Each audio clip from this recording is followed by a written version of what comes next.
Coming up on American Black Journal, we are teaming up with BridgeDetroit for an in-depth conversation about the state of Black real estate development here in Detroit. We're going to hear from African-American developers about the obstacles they face securing and completing projects. Plus, we'll hear from the organizations that are working to level the playing field for minority developers. So stay where you are. American Black Journal starts right now. From Delta faucets to Behr paint, Masco Corporation is proud to deliver products that enhance the way consumers all over the world experience and enjoy their living spaces. Masco, serving Michigan communities since 1929. Support also provided by the Cynthia and Edsel Ford Fund for Journalism at Detroit Public TV. The DTE Foundation proudly supports 50 years of American Black Journal in covering African American history, culture, and politics. The DTE Foundation and American Black Journal partners in presenting African American perspectives about our communities and in our world. Also brought to you by Nissan Foundation and viewers like you. Thank you.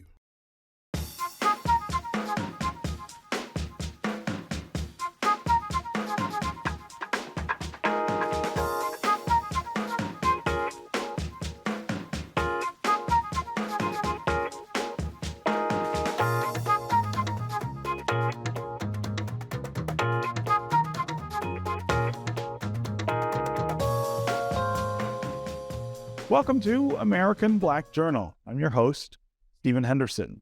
A national study shows Black and Hispanic real estate developers make up less than 1% of their industry. Although the ratio of African American developers is higher here in Detroit, the challenges of being a minority in the field are the same all across the country. At the top of the list, a racial wealth gap and lack of access to capital. We talked about these barriers and the resources available for minority developers in a recent virtual town hall produced by American Black Journal and BridgeDetroit. Here are excerpts from that conversation.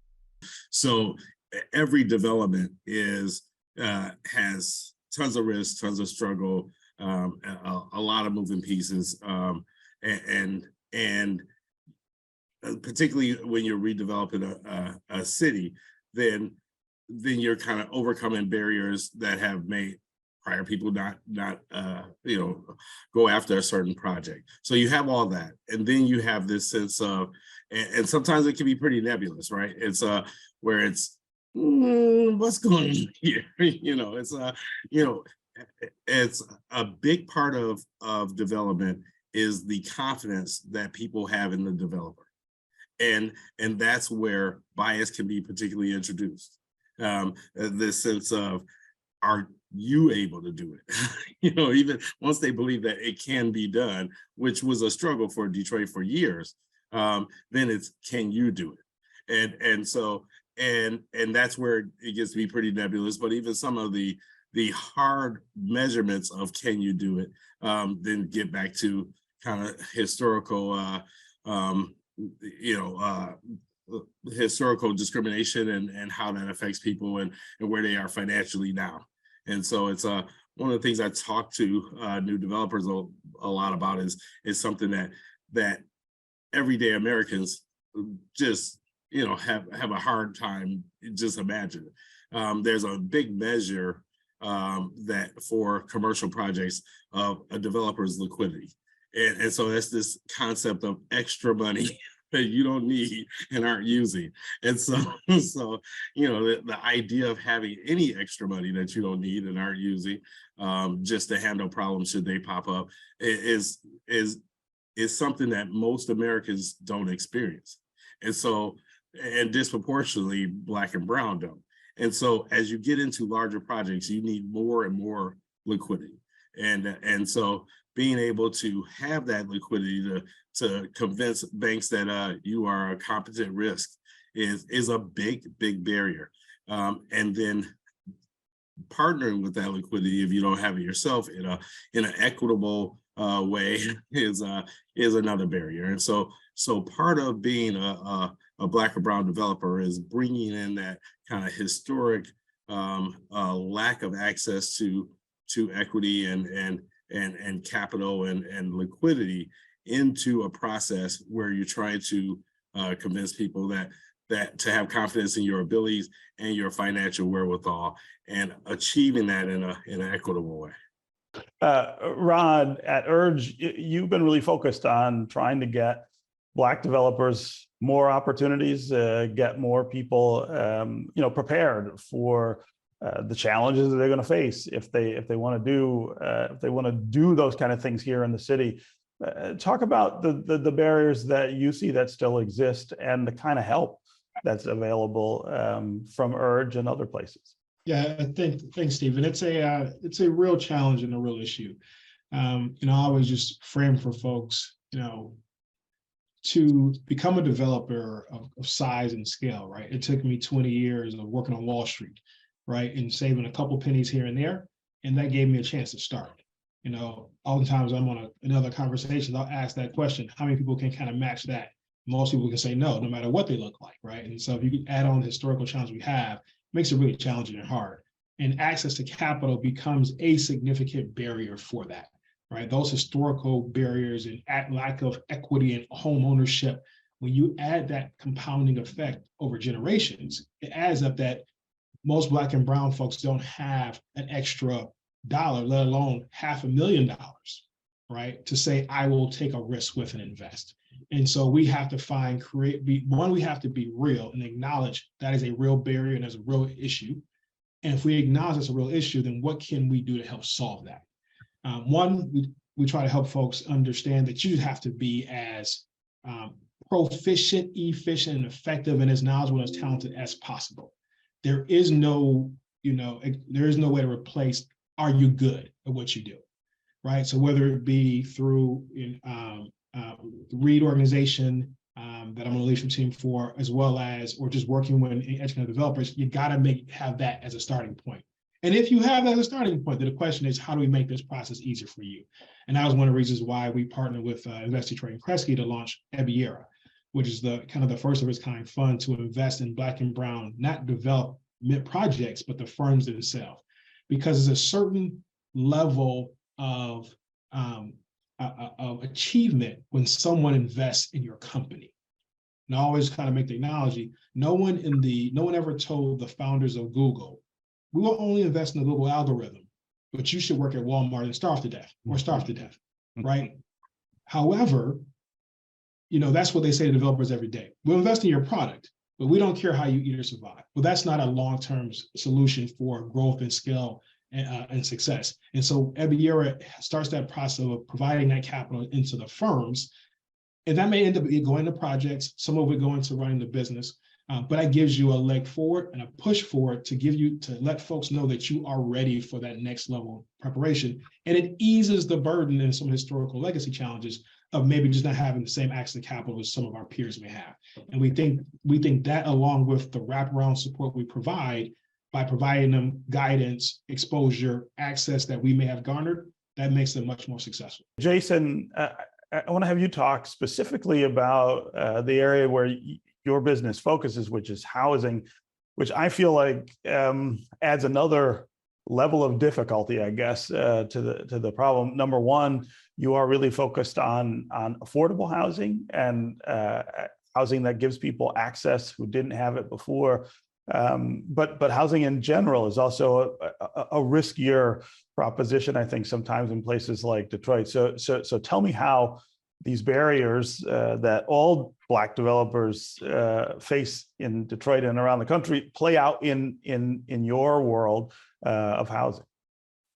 So yeah, that's a great question. There are many challenges and barriers. One is, there are a lot of folks that don't necessarily know or think that purchasing a home is for them. And I think that, communicating that home ownership is for African Americans and Black folks is something that's utterly important. But besides just letting them know, it's also the education around it to allow them to be able to succeed. So providing those services as it relates to credit repair and coaching and pre and post purchase housing counseling so that people are properly prepared for it. Because, in the city of Detroit, we have a vast amount of single family housing and homes. We also have a ton of renters. I know that tide has changed a little bit, but in the past, but the idea and the reality is an 85% African American city, we need to change that and turn that around to create more opportunity and show people that, there is access to being a homeowner in a healthy, safe neighborhood in the city of Detroit. You can transition that to other heights going forward. But, you're absolutely right that there are those challenges in the marketplace that we look to address by providing some of those services around people to provide them the access to be able to meet them where they are, to succeed, to move up. And without providing that different information, people don't necessarily think that's for them. I started my career in property management doing, managing Martin Luther King homes and affordable housing in the city. And folks would, turn 18 or 17 and go get an apartment, not knowing that there's a career that they could have, and then take that career to be able to have a house or a home, to build a family and raise it within a neighborhood and a community. And that's something that we have to get back to, because at the end of the day, in each neighborhood, there has to be that spur of development, so the little boys and girls that live there actually feel that they have a clean, safe opportunity to grow up in their neighborhood, but also have a part of ownership in that neighborhood, which is utterly important. So talk about your journey as a developer in the city. And again, talk about it in the context of these kind of dual barriers that you face. It's tough for African Americans and other people of color to be developers, successful developers, also tough for women. How did you get started and then get us to where you are with Develop Detroit? I actually am a bit of an unexpected developer. I didn't grow up dreaming of being a real estate developer. There are a lot of people who have that path. Mine was very different. I actually spent a number of years working on Wall Street and came back to Detroit about 10 years ago for what I thought was a temporary consulting job. And not having been in Detroit for a while, I really fell in love with the energy here and what was going on. And there just were so many people who were moving here, moving back here, who were just trying to figure out, like, how do we move Detroit to a better place? And I did have a finance background. I did have a Wall Street banking background. I had a little bit of a land use background. But really, I just wanted to be a part of what was going on here. And so I worked with a group of people to launch what has now become Develop Detroit back in 2015. And, it's a really tough business. I suppose you could say being a woman doesn't make it easier. I have to admit, I've spent most of my career in male-dominated industries. And so I think I maybe just have a really thick skin kind of around the ways in which gender intersect with work. But whether you're a woman or a man, this business is not for the faint of heart. It's not. It's definitely not. So I want you to talk a little about this team that you put together and work with. I think that's a really important part of the story for everybody, is the people you rely on, the people you trust, and the people you feel can help push you forward, especially when you're taking a risk, like starting your own company. So talk a little more about how you put that team together and who made it up. So the organization that I lead, Develop Detroit, we're actually structured as a nonprofit, and we are a mission-focused organization. So right now we have 10 people that work here. And it's a group of people who really, really care about Detroit and really care about the work of providing quality housing to people regardless of their income. And so the folks on my team, I feel so just blessed to work with this group of people. But they're, quite frankly, folks who could be doing other types of development, maybe for-profit entities, more money-seeking entities.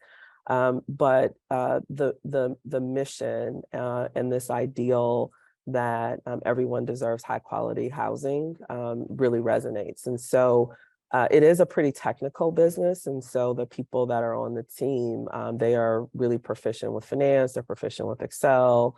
But I think more importantly, this is like our team is a group of people who don't get discouraged by complications or challenges. It's really for problem solvers and people who kind of get going by thinking about, like, how can I overcome today's obstacle or today's challenge in the work. So I'm going to start with each of you kind of describing how your organizations support developers of color. Kiona, I'll start with you.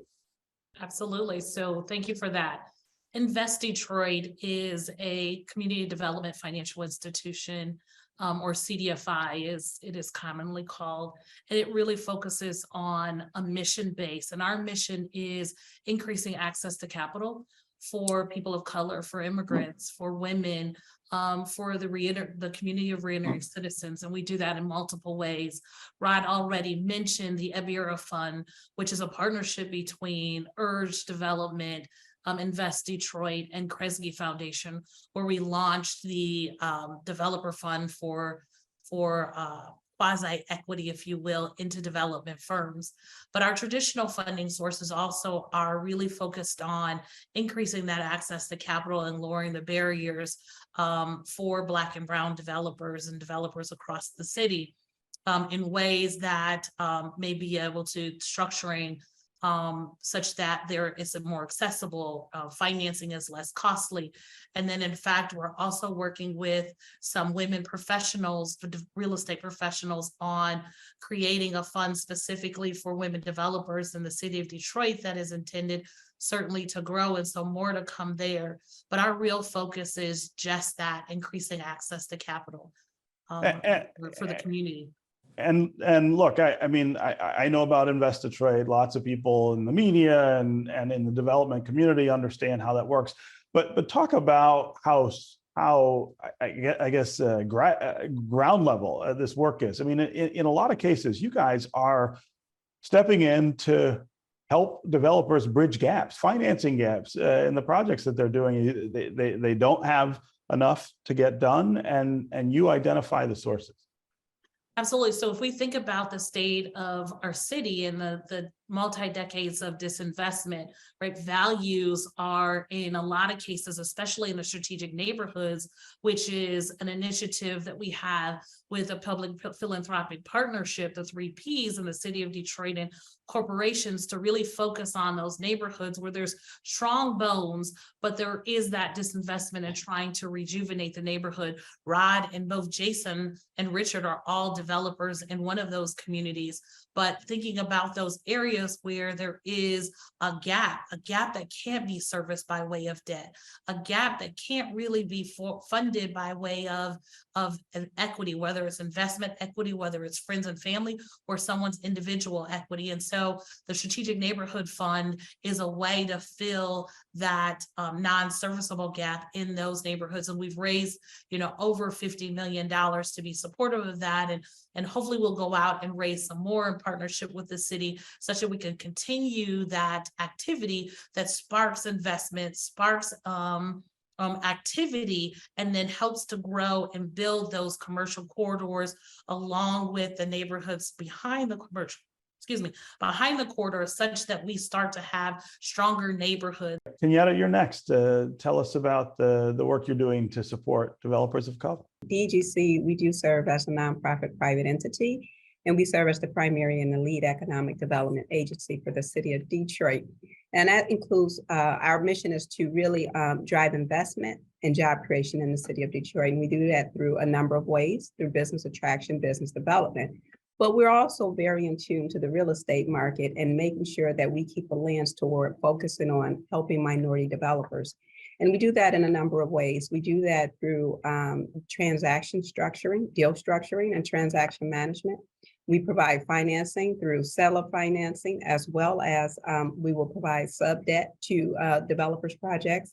We're also helping the minority developers with strategy and research around the market, because a lot of times developers do come into the market, or they're already in the market, but they don't have a good preview on the mechanics of the market. They know they want to do development, but they don't understand the market. So we're helping those developers understand the market, understand, the returns that they can potentially get in certain areas, because it's different from sub-market to sub-market.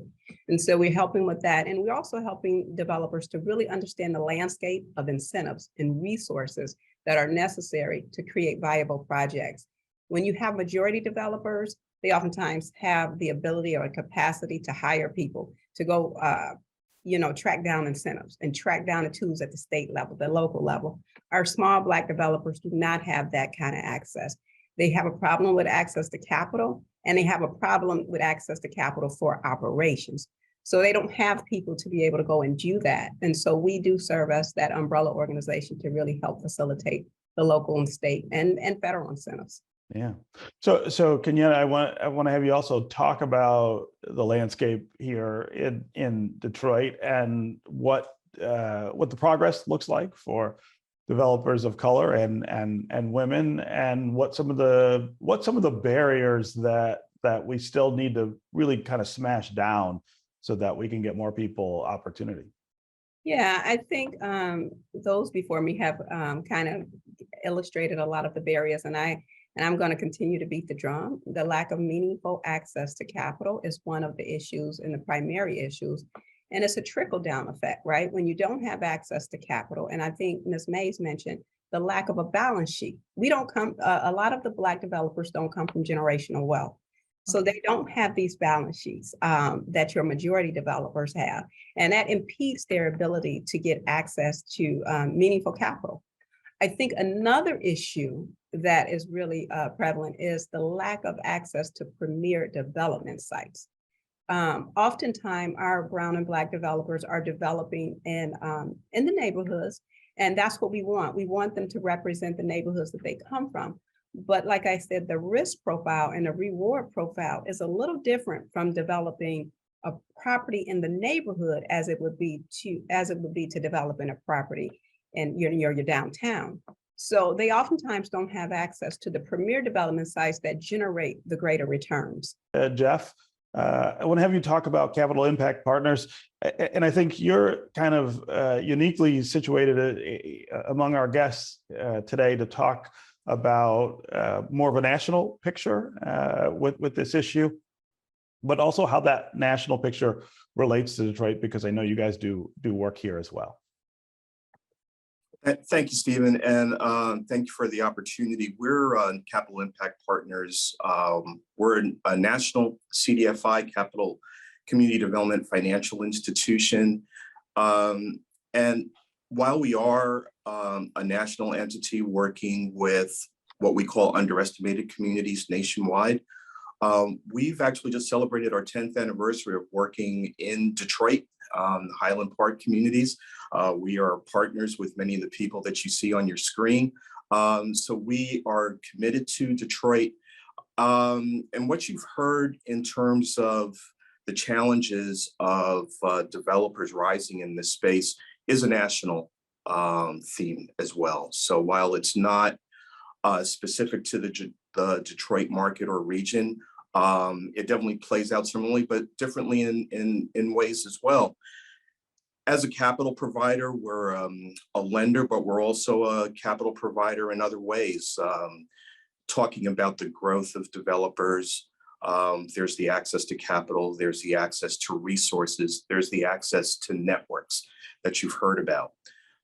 We, as what we like to tell the story of our work in Detroit, is that we've realized that we've been a lender in many important, impactful projects in Detroit, but we realized back mid-20s that by and large, we weren't making to the developers of color, the Black and brown developers.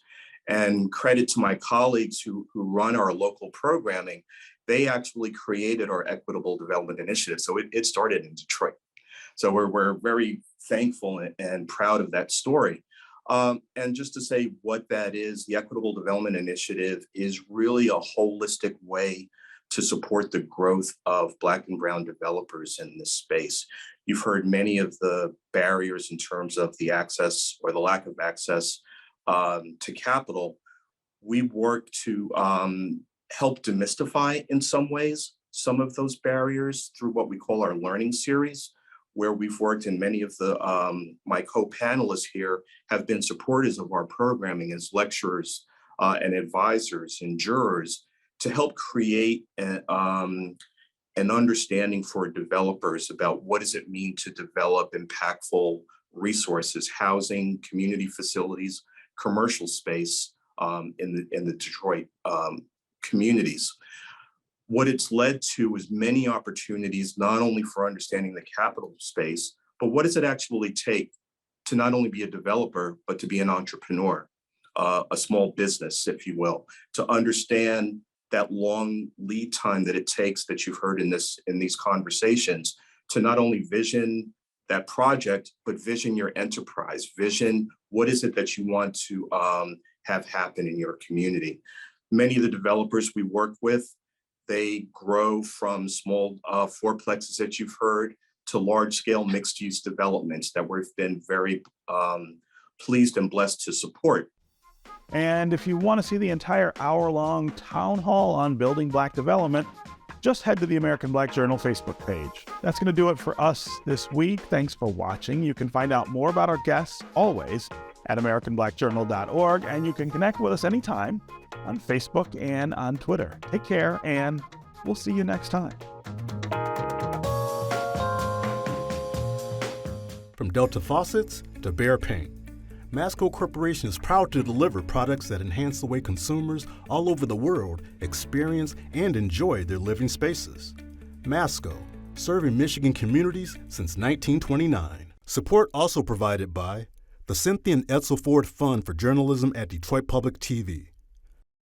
The DTE Foundation proudly supports 50 years of American Black Journal in covering African American history, culture, and politics. The DTE Foundation and American Black Journal, partners in presenting African American perspectives about our communities and in our world. Also brought to you by Nissan Foundation and viewers like you.